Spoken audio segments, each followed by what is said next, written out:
또 대학생들을 만나 청년층 표심 공략에도 나섰습니다. 첫 소식 이희연 기자입니다.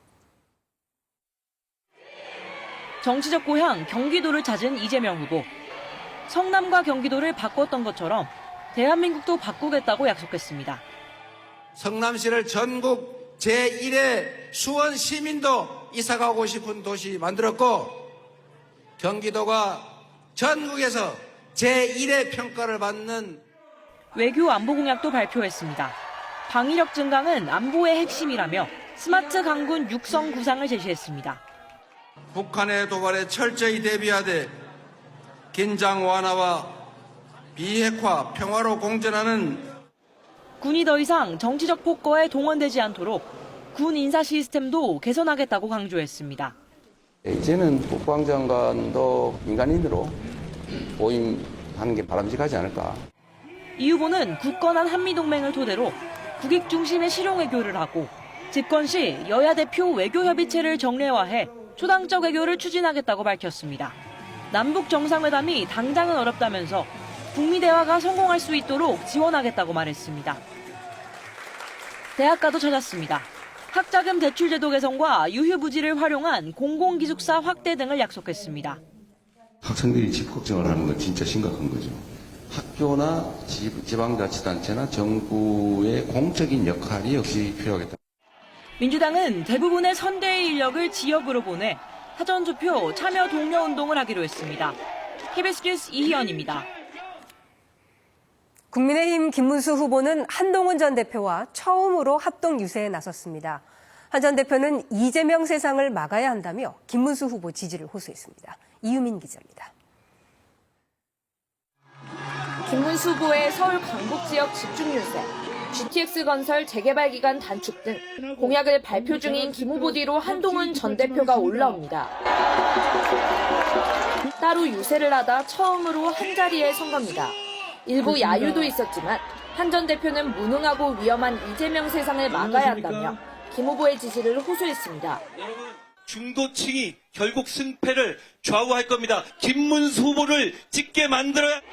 김문수 후보도 손을 맞잡고 원팀을 강조하며 대선 승리를 다짐했습니다. 한동훈 대표에게 큰 박수 한번 보내주세요. 반드시 우리는 승리할 것입니다. 앞서 김 후보는 경기 남부권을 찾았습니다. 경기지사 시절 최대치적인 삼성 반도체 평택 캠퍼스를 찾아 전폭적인 지원을 약속했습니다. 진짜 경제와 가짜 경제, 유능한 경제와 선동 경제의 대결. 평택 미군기지 앞에서는 한미 동맹도 강조했습니다. 미군이 만약에 철수해버리면 우리 평택도 문제지만 대한민국 평화가 유지될 수 있습니까? 김 후보는 반도체 공장과 주한 미군 기지가 함께 있는 평택에서 보듯 경제와 안보는 떨어질 수 없다고 강조했습니다. 국민의힘은 김 후보 공약집을 발간했습니다. 대통령 임기 3년 단축과 미래기술 육성, 재건축 촉진 특례법 등 9개 정책과제와 307개의 세부 공약이 담겼습니다. KBS 뉴스 이유민입니다. 개혁신당 이준석 후보는 현장 유세 없이 토론회와 언론 인터뷰 등을 소화하며 대선 완주 의지를 밝혔습니다. 민주노동당 권영국 후보는 주 4일째 시행 등을 약속했습니다. 현예슬 기자입니다.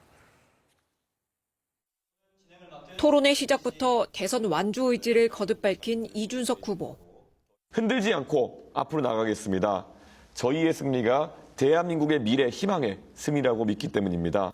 부정선거론을 고리로 거대 양당 후보들을 싸잡아 비판했습니다. 김문수 후보는 전광훈 목사, 이재명 후보는 방송인 김어준 씨와 어울리며 부정선거 의혹을 이야기했다는 겁니다. 참 황당하실 겁니다. 부정선거를 믿었던 분이 3분이나 투표용지에 올라와 있습니다. 노무현 정신도 강조했습니다. 노무현 대통령께서는 더 내고 덜 받기의 개혁을 성공시켰습니다. 그런데 최근에 여야가 합의한 것은 더 내고 더 받기라는 미명하에 이 후보는 노무현 정신은 특정 정당이나 개인의 전유물이 아니라며 이재명 후보의 방탄 정치는 노 전 대통령의 소신 정치와 거리가 멀다고 비난했습니다. 권영국 후보는 비정규직 노동자 단체들과 잇따라 정책 협약식을 맺고 주 4일째 시행 등을 약속했습니다. 노동시간을 어떻게 정말 실질적으로 단축시킬 거냐 하는 문제이겠죠. 우리가 이제 ILO의 기준이나 OECD 정도 평균이라도 가야만 되지 않느냐. 권 후보는 또 일정 수 이상의 시민이 법률안 등을 발의하면 국회가 심의하도록 하는 국민 발의제와 결선 투표제를 도입하는 등의 정치개혁 공약도 발표했습니다. KBS 뉴스 현희슬입니다. 21대 대선 주요 후보자 4명의 마지막 TV 토론회가 오늘 열립니다. 중앙선거방송토론위원회는 오늘 저녁 8시부터 2시간 동안 서울 상암동 MBC 스튜디오에서 초청 대상 후보자 3차 토론회를 개최합니다.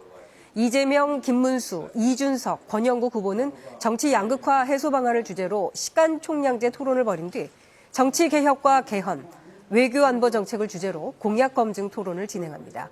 TV 토론은 KBS를 비롯한 지상파 방송 3사 등에서 생중계되며 중앙선관위 유튜브 등에서도 볼 수 있습니다. 계속되는 국민의힘의 단일화 구애에 대해서 이준석 후보가 가능성 0%라며 일축했습니다. 민주당은 명분 없는 단일화 시도라고 비판했습니다. 보도에 김민혁 기자입니다. 국민의힘은 개혁신당 이준석 후보를 향해 전방위적인 단일화 설득에 나섰습니다. 이재명 집권을 막는데 한뜻이라면 서로 다른 편이 아니라면서 이준석 후보에게 단일화 전제 조건을 달라고 공개 요청했습니다. 목표와 사명이 같다면 무조건 반대 입장은 아닐 거라고 믿습니다. 2030 세대를 위한 개혁신당의 정책, 진심으로 수용할 준비가 되어 있습니다. 100% 개방형 여론조사 방식을 거듭 제안했고 기대감도 드러냈습니다.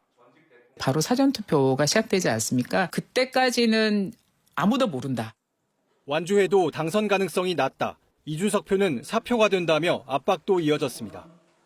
10%를 얻어서 여러 가지 정치적인 존재감을 드러내는 것만으로 현재 보수 분열의 책임을 그까지 감수하겠느냐. 설득과 압박, 양동작전에도 이준석 후보는 단일화 가능성은 0%라고 일축했습니다. 개혁신당 당원 11만 명에게 완주하겠다는 문자 메시지를 보냈고 김문수 후보 사퇴가 단일화의 유일한 방법이라고 강조했습니다. 정말 대한민국을 걱정해서 그분들이 이야기하는 거라면은 김문수 후보가 빨리 사퇴하도록 설득하는 것이 옳을 것이다. 민주당은 여전히 막판 단일화 가능성이 있다며 견제했습니다. 명분 없는 단일화 꼼수는 어떤 내용도 비전도 있을 수 없기에 스스로 무너지고 국민으로부터 외면받을 것입니다. 이준석 후보 지지자들은 제3의 길, 새로운 보수를 생각한다며 단일화를 하더라도 1 더하기 1이 결코 2가 되지는 않을 거라고 지적했습니다. KBS 뉴스 김민혁입니다. 경찰이 계엄 국무회의와 관련해서 한덕수 전 총리와 최상목 전 경제부총리 등을 다시 불러 조사했습니다. 기존에 진술했던 내용이 최근에 확보한 CCTV 영상과 다르다는 겁니다. 박찬 기자가 보도합니다. 경찰서 밖을 나오는 검은색 차량, 그 안에 한덕수 전 총리가 탑승해 있습니다. 10시간 넘는 조사를 마치고 경찰서를 나서는 모습입니다. 같은 날 이상민 행안부 전 장관과 최상목 전 경제부총리도 피의자 신분으로 다시 소환돼 장시간 조사를 받았습니다. 경찰이 이들을 소환한 건 경찰과 국회에서 해온 진술 내용이 배치되는 정황이 포착된 데 따른 겁니다. 경찰은 최근 대통령 경호처로부터 CCTV를 일부 제공받았습니다. 비상계엄 선포 당일 국무회의가 열렸던 용산 대통령실 대접견실과 집무실 복도 CCTV였는데 기존 증언에만 의존하던 당시 상황을 확인할 수 있게 됐습니다. 특히 이 전 장관의 경우 언론사 단정과 단수를 지시한 의혹도 캐물은 것으로 알려졌습니다. 이 전 장관은 그동안 단전단수 문건을 대통령으로부터 받은 게 아니라 집무실에서 멀리서 종이 쪽지를 보기만 했다며 부인해왔습니다. 경찰은 비상계엄 선포 사흘 뒤인 지난해 12월 6일 윤 전 대통령과 홍장원 전 국정원 1차장 그리고 김봉식 전 서울경찰청장의 비하폰 기록이 원격으로 삭제된 것도 확인했습니다. 경찰은 기록을 삭제하거나 삭제를 지시한 사람은 아직 특정하지 못했다면서도 이런 행위가 증거인멸에 해당한다고 보고 수사에 착수했습니다. KBS 뉴스 박찬입니다. 러시아의 대규모 공습이 가해진 가운데 독일이 장거리 미사일 타우러스를 우크라이나에 지원할지가 관심사입니다. 우크라이나도 러시아 본토를 공격할 수 있게 되는 건데 러시아는 즉각 반발했습니다. 베를린 송영석 특파원의 보도입니다. 메르츠 독일 총리가 서방 핵심 지원국들이 우크라이나에 공급한 무기의 사거리 제한을 해제했다고 깜짝 발표했습니다. 그러면서 우크라이나도 러시아 본토 타격이 가능해졌다고 강조했습니다. Weder von den Briten noch von den Franzosen noch von uns, von den Amerikanern auch nicht. Das heißt also, die Ukraine kann sich jetzt auch verteidigen, indem sie zum Beispiel militärische Stellungen in Russland angreift. 구체적인 해제 시점과 어떤 무기인지는 밝히지 않았습니다. 하지만 이미 미국산 에이테크스와 영국산 스톰 섀도우 등을 이용한 러시아 본토 타격이 허용된 상황. 메르츠 총리의 발언은 더 긴 거리를 날아가 타격하는 미사일을 지원할 수 있다는 의미로도 읽힙니다. 이와 관련해 독일이 사거리 500km의 장거리 미사일 타우러스를 제공할지 주목됩니다. 젤렌스키 우크라이나 대통령이 그토록 원했지만 자칫 전쟁의 직접 당사자가 될 수 있다며 전임 숄츠 총리는 지원을 거부해왔습니다. 반면 메르츠 총리는 총선 승리 이후인 지난달 타우러스를 제공할 수 있다고 밝혔습니다. 러시아는 즉각 상당히 위험한 결정이라며 강하게 반발했습니다. 그러면서 정치적 해법을 찾으려는 러시아의 노력에 반한다고도 했습니다. 타우러스가 제공되면 우크라이나군의 전략적 타격 능력이 높아지고 서방의 군사적 결속 강화 효과도 있기 때문입니다. 하지만 러시아와의 관계 악화와 확전 가능성도 있어 독일은 타우러스 제공에 신중할 것으로 보입니다. 베를린에서 KBS 뉴스 송영석입니다. 이스라엘이 이번엔 가자 지구 안에 학교를 공습했습니다.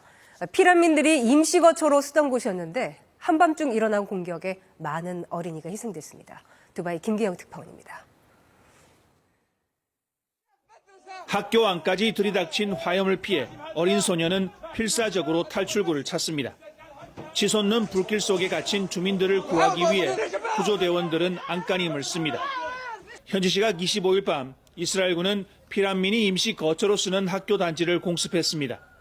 폭탄이 떨어진 뒤 화재가 발생하면서 가자 보건부는 최소 52명이 숨졌으며 상당수가 어린이라고 밝혔습니다.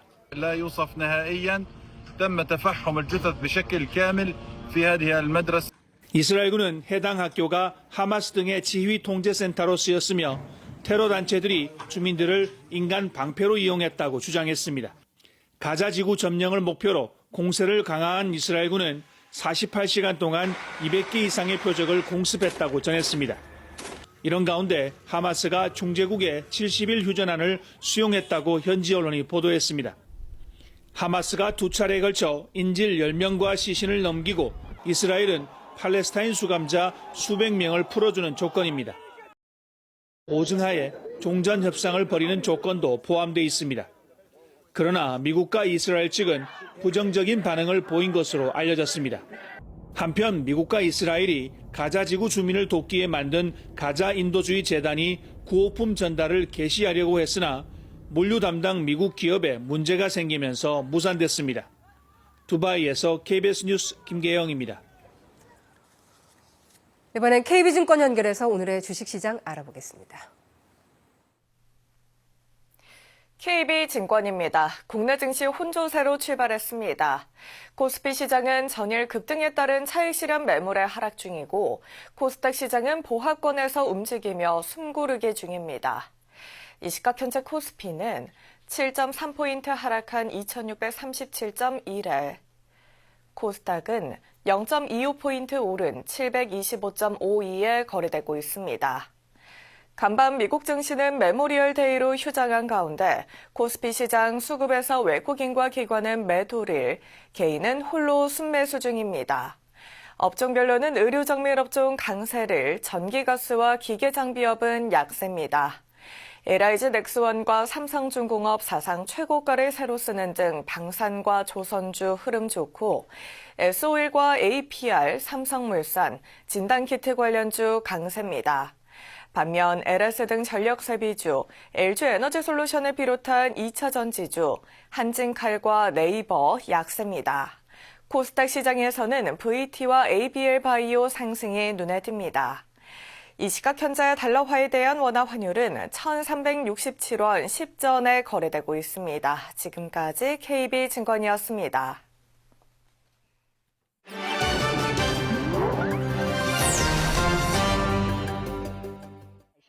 중국 전통 용선 경주가 젊은 층에서 인기 수상 레저 스포츠로 자리매김하고 있습니다. 둥둥둥 북소리와 함께 일사불란하게 한 동작으로 노를 젓는 질주가 시작됩니다. 용의 머리와 꼬리를 형상화한 배, 용선에 탄 사람만 45명. 단호 경기 준비에 여념이 없습니다. 以前都是70后、80后比较多，现在已经也慢慢的90后、00后的加入，更多的00后也会喜欢这项运动。00后大概有10个左右。 용선 경주는 전국시대 초나라 충신, 국원을 기리기 위한 노력이 축제와 스포츠로 변한 것인데요. 2009년 유네스코 인류 무형문화유산으로 등재됐습니다.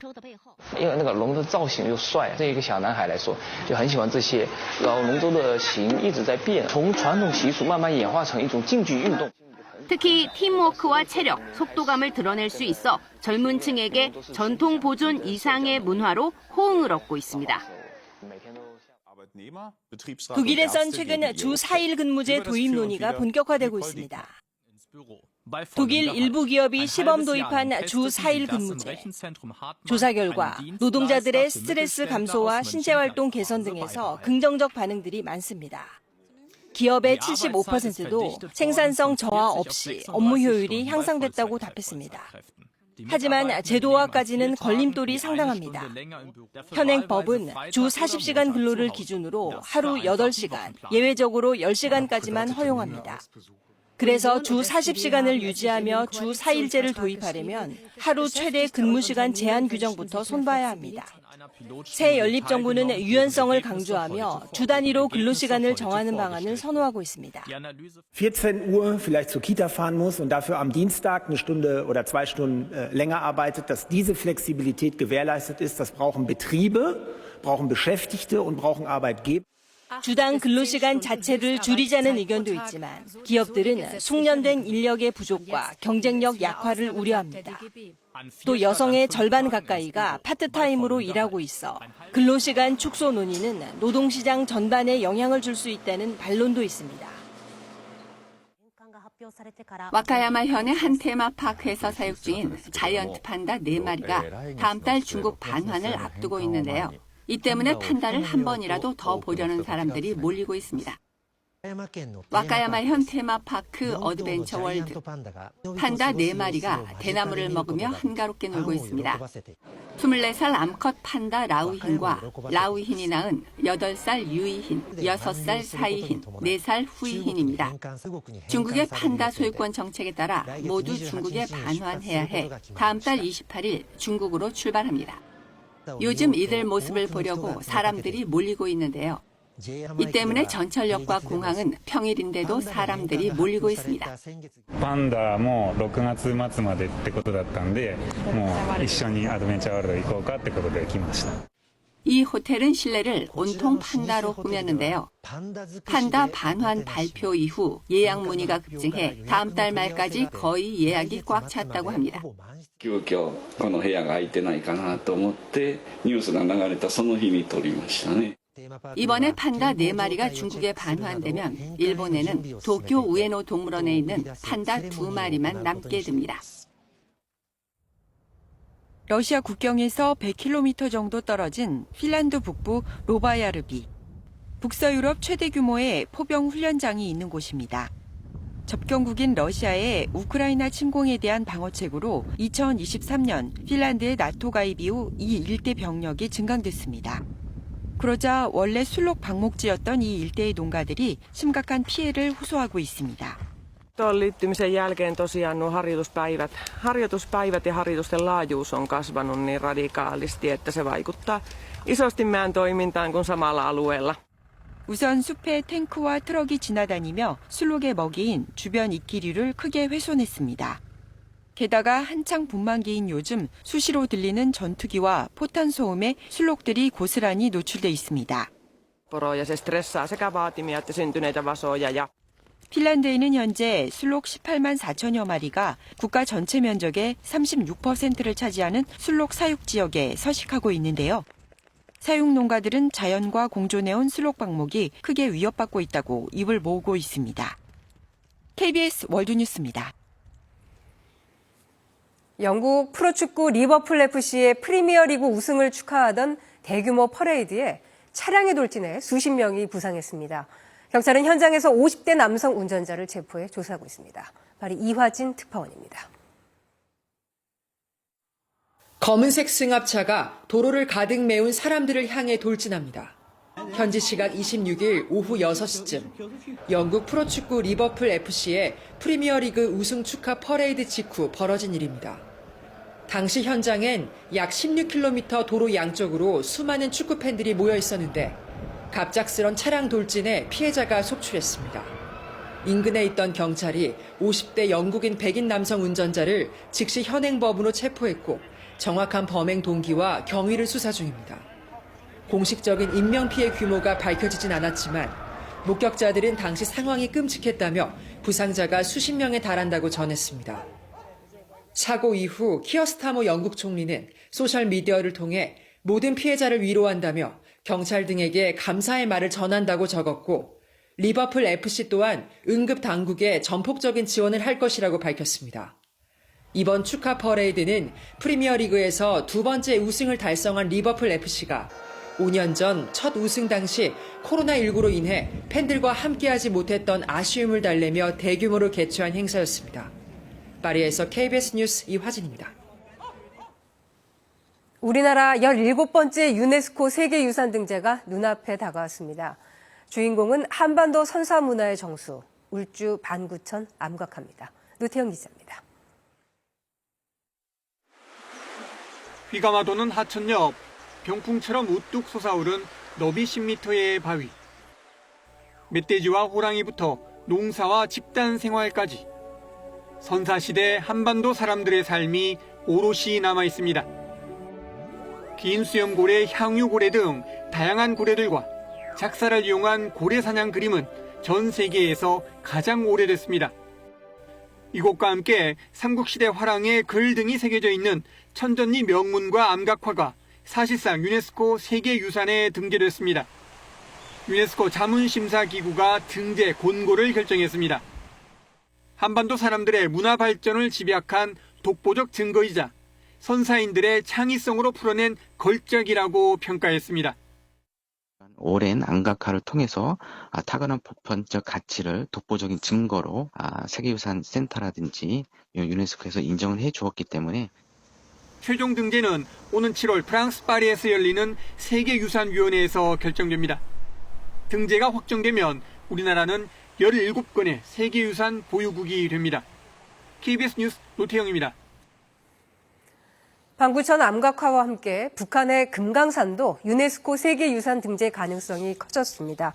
세계유산위원회 자문기구인 국제기념물 유적협의회 이코모스와 세계자연보전연맹은 북한 측이 신청한 금강산에 대해 세계유산 등재 권고 판단을 내렸습니다. 이번 권고에 따라 금강산도 오는 7월 세계유산위원회에서 세계유산으로 등재될 것으로 보입니다. 북한은 고구려 고분군과 개성 역사 유적지구 등 세계유산 2건과 인류 무형문화유산 5건을 보유하고 있습니다. 서울 시내버스 노조가 대규모 결의대회를 열고 내일 총파업을 재차 경고했습니다. 서울시는 버스 준공영제를 운영 중인 다른 지자체들과 공동 대응하며 파업 현실화에도 대비하고 있습니다. 김하은 기자입니다. 서울 시내버스 노조원들이 아스팔트 도로 위에 모였습니다. 사측이 단체 교섭을 사실상 거부하고 있다며 예정대로 28일 총파업에 나서겠다는 의지를 다졌습니다. 서울시를 비판한다. 임금 인상 쟁취 주제! 여러 차례 진행된 노사간 물밑 협상에서도 지난해 대법원 판결로 바뀐 통상임금의 적용 범위를 놓고 이견이 팽팽했습니다. 노조는 통상임금 소송이 별도로 진행 중인 만큼 이번엔 임금 인상률 논의만 진행해야 한다는 입장입니다. 대법원 판결에 따라서 이행을 해야 되는 부분이 있는 거지 그것을 삭감을 하거나 포기를 요구하는 것은 굉장히 경우에 맞지 않는 거라고. 사측은 임금 인상률을 결정한 뒤 향후 통상임금 소송에서 패소할 경우 임금이 중복 인상될 거라 우려하고 있습니다. 서울시도 난색입니다. 임금을 인상하면 버스회사 경영이 악화돼 준공영제에 따라 지자체 예산으로 메워줘야 하기 때문입니다. 서울시는 준공영제를 시행 중인 다른 지자체들과 통상임금발 충격파에 공동 대응하고 있습니다. 20% 이상의 임금 인사 요구가 돼버리거든요. 그러면 그 부담이 다 어디로 갑니까? 적자가 발생했을 때는 서울시가 재정을 지원하는 구조거든요. 이번 파업은 28일 첫 차부터 전국 단위로 예고돼 있습니다. 서울시는 3일 이상 파업이 계속될 수 있다며 학교와 공공기관 등의 등하교, 출퇴근 시간 조정을 요청했습니다. KBS 뉴스 김하은입니다. 오늘도 한낮에는 초여름 날씨가 이어지겠습니다. 서울의 낮 기온 오늘은 27도로 어제와 비슷하게 덥겠고요. 주 후반에는 30도 가까이 올라가 갈수록 더 더워지겠습니다. 다만 해가 진 뒤에는